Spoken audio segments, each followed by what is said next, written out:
इतना चालाक यहूदी लड़का मैंने कभी नहीं देखा था। जर्मन सिपाहियों से बचने के लिए आर्यन ने सीढ़ियों के हैंडरेल को नीचे झुकाया, उसे मोटी रस्सी से जोड़कर एक रस्सी की सीढ़ी बना ली। फिर उसने पत्थर बांधी रस्सी को जोर से ऊपर फेंका और जब वो तीसरी मंजिल की टूटी लकड़ी में फंस गई तो पूरी ताकत से खींचकर ऊपर चढ़ा ली। आर्यन रस्सी की सीढ़ी के सहारे उस बम से टूटी तीसरी मंजिल तक पहुंच गया, जहां जर्मन उसे ढूंढ ही नहीं सकते थे।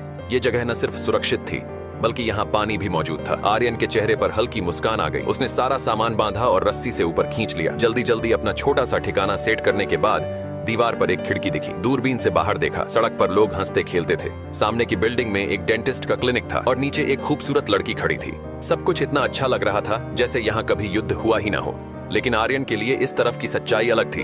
पेट भरना सबसे जरूरी था। वो रस्सी की सीढ़ी से नीचे उतरने लगा ताकि कुछ खाने का इंतजाम कर सके। तभी अचानक जर्मन सिपाही अंदर घुस आए। आर्यन ने तुरंत रस्सी की सीढ़ी ऊपर खींचनी शुरू कर दी और उनके आने से पहले ही तीसरी मंजिल पर चढ़ गया।